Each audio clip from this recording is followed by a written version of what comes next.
J'étais venu en Thaïlande pour faire de la boxe parce que j'aimais beaucoup la. J'ai rencontré une vieille dame qui m'aimait bien. Elle m'a dit qu'elle aimait bien mon état d'esprit et qu'elle voulait qu'on monte une école de langue ensemble. Qu'un client japonais, un ponte de Toyota par exemple, me dit que mon japonais est parfait et qu'il est vraiment impressionné. Là, je vais dans les toilettes et je suis passé d'entrepreneur, enfin d'employé à entrepreneur. Il y a eu un moment où ça a failli casser, c'est-à-dire le troisième business, le dernier avant que j'ai plus d'argent, quoi. T'as plus d'argent, tu es dans un pays étranger, tu es dos au mur. Tout a marché vraiment très bien et je me suis dit j'ai plus besoin d'argent, je suis complètement financièrement, je suis entre parenthèses, je peux me mettre à la retraite. Et à ce moment-là, pour les aider à changer par eux-mêmes, Parce que la solution est toujours en vous. et j'ouvre les yeux. By Mr. Belk in Europe.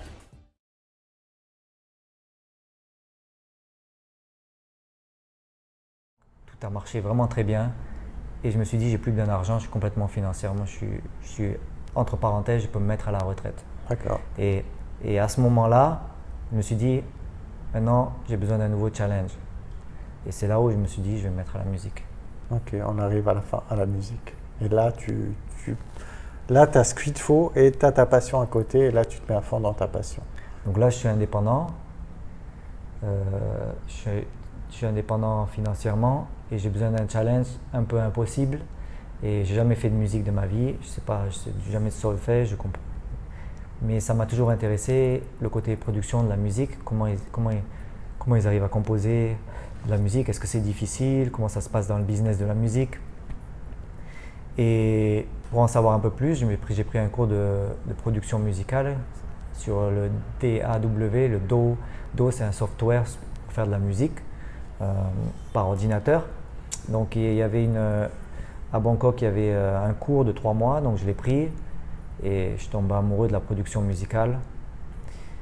Et je me suis dit que j'allais faire ça et puis après j'ai poussé, c'est-à-dire j'ai commencé à faire des productions, mais ça devenait, si vous voulez, si tu veux faire de la production musicale, toi tu as un background en musique aussi. De diplôme, après, comme j'ai privilégié ma passion, après j'ai fait autre chose. Donc Ouais. moi j'ai fait l'inverse. Ah, si. Donc si on est seul devant son ordinateur, ça devient du beatmaking. Ça devient du beatmaking, ça veut dire on fait des beats, voilà, on met des instruments, des sons, on peut toujours faire de la musique, mais pour moi c'est pas vraiment de la musique. D'accord. C'est comme ça qu'on fait du hip-hop par exemple. Le hip-hop c'est du beatmaking. Donc ça me plaisait pas, c'était pas assez profond. Donc tant qu'à faire les choses, il faut les faire à 100%. Donc depuis le janvier de l'an dernier, je prends des cours de musique, des vrais cours de musique, de solfège, de guitare, de chant aussi, et de basse, de batterie, vous voyez la batterie derrière. Et là, j'ai commencé à composer mes propres chansons, à même produire mes propres vidéos. Et c'est là que je m'éclate, quoi. Donc pour l'instant, je suis à un niveau très très bas, comme je t'ai dit. Tu t'améliores, Mais avec ta persévérance, je sais que ta discipline, je sais que tu y arriveras. Tu peux nous parler juste de ta routine en une journée, comment tu fais avec… Alors je me lève tous les matins à 6h30, à 7h je suis opérationnel. Tous les matins je fais 1 heure de langue, j'apprends le chinois depuis 4 ans. Et donc je parle thaï couramment aussi, le thaï. Donc le chinois c'est ma 6e langue. Donc je le parle pas encore, mais bon ça commence à venir. Après ça, donc il est 8h, 8h30.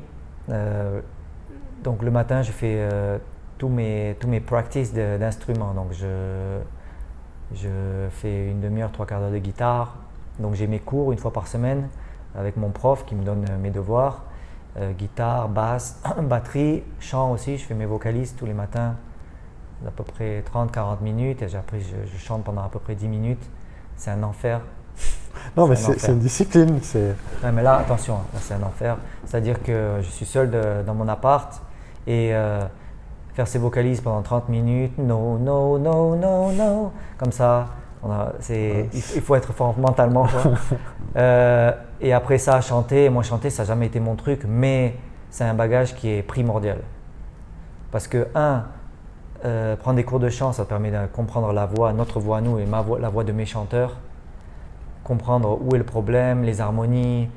Et puis de 2, à un moment, ça donne une certaine indépendance. Parce que si un jour, on touche du bois, j'arrive à chanter, j'ai plus besoin de personne, quoi. Donc ça arrive, j'arrive à peu près à midi, 1h. Après je mange, des fois je saute le repas du midi quand j'ai pas besoin. L'après-midi je fais de la production, je travaille sur mon ordinateur, je compose et j'écris. Tu écris en quelle langue? Je me concentre sur le thaï maintenant, donc j'écris des chansons en thaï. Et j'en ai écrit 2 en français, en anglais pardon, qui sont sur le YouTube. Et puis d'ailleurs j'ai aussi un rap qui est sorti, un rap thaï, dans lequel j'ai un verset en français à la fin, vous verrez, c'est marrant. Il y a un clip aussi. Il y a un clip j'ai vu le aussi. clip.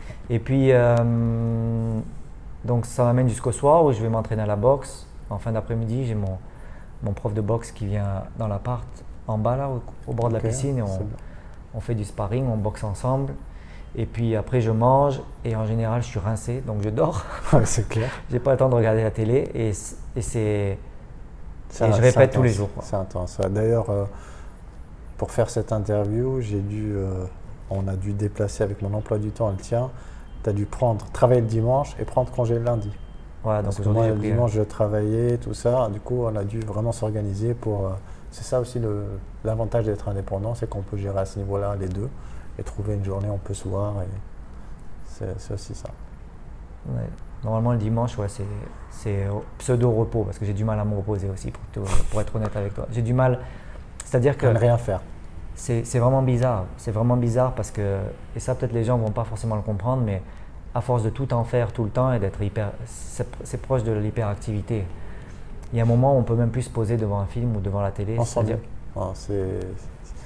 comment dire, c'est stérile en fait. Tu sens que c'est stérile. En fait, exactement. C'est-à-dire que je regarde la télé et je suis impatient, quoi. Je suis impatient. Il faut Tu que dis, j'aille. je perds mon temps, faut que j'aille je faut que pourrais j'aille faire lire- quelque chose faut que j'aille- d'intéressant. Voilà, de constructif, quoi. Ouais, voilà. Et je pense que là j'arrive à la limite où il faut que je me détende un peu. Ouais, Mais c'est j'ai ce du que- mal. c'est ce que je J'aime te dis. trop apprendre en fait. J'ai tellement appris et j'aime tellement apprendre des nouvelles choses et j'aime tellement progresser et me voir progresser. C'est ton Et plaisir en fait. En fait, Plaisir à long terme, c'est ça. j'y prends beaucoup de plaisir, quoi. Voilà. C'est ça. Tu kiffes ta routine, tu aimes ce que tu fais et tous les jours quand tu te lèves, tu te rappelles que tu adores ce que tu fais.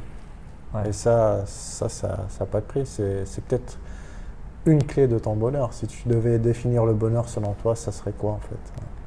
Selon toi. Hein. Le bonheur, c'est quelque chose. Enfin, le bonheur. Bon, Selon ta définition, peu importe. qu'est-ce qui me rend heureux? Qu'est-ce qui... Moi, déjà j'ai la chance d'avoir toujours été heureux. Que ce soit, comme je vous ai dit, ramasser les cendriers, j'ai tout le temps le sourire, j'ai tout le temps été heureux dans ma vie, je suis né avec ça. Mais des choses qui m'enivrent vraiment, qui me prennent vraiment aux tripes, c'est justement quand on arrive à notre but, à notre objectif. Par exemple, quand on me dit, quand je suis en first ou en business class et qu'un client japonais, un ponte de Toyota par exemple, me dit que mon japonais est parfait et qu'il est vraiment impressionné, là je vais dans les toilettes et je pleure et je me dis, C'est vrai, c'est tellement de tu te travail. dis, j'ai En fait, travaillé pour ça, c'était et tellement, enfin j'y arrive. c'était tellement de travail, tellement de travail et d'efforts, de travail et d'efforts, de sans relâche. Tu vois le reflet de ton travail, c'est ça. Et ouais, mais là c'est vraiment impressionnant. Là c'est une bouffée de chaleur et j'y suis arrivé, quoi. Voilà. Et c'est pareil pour la musique. Si un jour j'arrive à être connu avec ma musique, et être plus reconnu que connu, parce que reconnu, c'est-à-dire connu, c'est que les gens vous connaissent dans la rue, ils disent G, mais reconnu, c'est les artistes qui viennent vous voir et qui disent bon boulot. Voilà. Si un jour j'arrive à être reconnu par des professionnels, là je pense aussi que ça va me faire bizarre parce qu'au jour d'aujourd'hui, au jour de cet entretien, je suis vraiment un bébé dans la musique, quoi. Je suis vraiment débutant, quoi. Voilà. Ce n'est qu'une histoire de temps. À mon avis, ce n'est qu'une histoire On de verra, temps. on verra. Et au moins, tu fais ce que tu fais. Tu fais ce que tu veux et tu y vas à fond. Et tu vis tes rêves, en fait. C'est ce qu'il faut. C'est le plus important. Qu'est-ce que tu aurais comme conseil, comme état d'esprit à donner aux gens qui nous regardent pour réussir, pour un peu suivre, pas pour l'état d'esprit à avoir, pour réussir à atteindre leur objectif, en fait? Premièrement, je dirais que c'est de savoir où vous allez, donc d'avoir votre objectif qui est clair.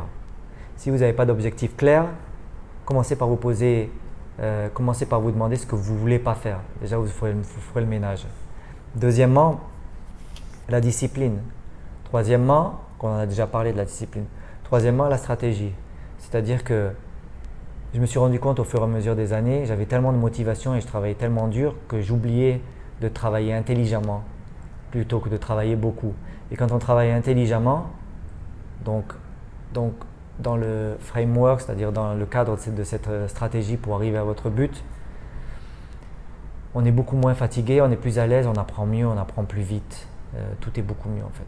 Donc, essayez d'apprendre et de progresser de manière intelligente. Par exemple, si vous apprenez une langue, il n'y a pas besoin d'apprendre 8 heures par jour, 3 heures par jour, 4 heures par jour, une demi-heure, 1 heure, des fois 20 minutes quand vous n'avez pas le temps. Mais il faut le faire bien, c'est-à-dire que vous planifiez tout. Il faut que tout soit planifié. Vous savez que vous avez besoin d'écoute, vous avez besoin de parler, vous avez besoin de vocabulaire, vous avez besoin de grammaire. Il n'y a pas l'un sans l'autre. Une langue, c'est 4-5 facettes. Donc, planifier ce jour-là, ça va être de l'écoute. Je vais faire de l'écoute, je suis dans le métro, je vais écouter et je vais noter les mots que je ne comprends pas. La deuxième fois, ce sera Skype, un call Skype avec un partenaire qui est, par exemple, si vous apprenez l'anglais, qui est en Angleterre et auquel vous allez enseigner le français 1 fois ou 2 fois par semaine, voilà, un échange. Mais il faut que vous appreniez de manière intelligente. Ne passez pas 3 heures sur un livre, à lire un livre qu'on ne comprenez qu'à moitié, c'est de la perte de temps. Voilà. Et la troisième, qui est la plus importante, c'est de rien lâcher, de jamais abandonner. Donc, la discipline, c'est important pour progresser tous les jours, se développer. Mais le plus important, c'est que il va y avoir des moments où vous aurez envie de baisser les bras. Et ces moments-là, c'est les moments qui vous construisent. C'est-à-dire que c'est les moments où vous construisez votre volonté et baisser les bras au fur et à mesure de se battre pour atteindre son objectif. Ça devient complètement automatique et il n'est plus jamais question de baisser les bras dans tout ce que vous faites dans votre vie. Que ce soit dans le travail, que ce soit avec vos amis, que ce soit dans le relationnel dans aussi. le relationnel. En tout.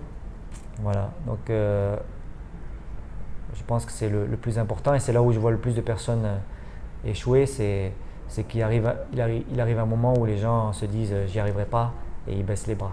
Voilà. C'est ce qui est dommage pour eux. Je te remercie. Je t'en prie, c'était tout.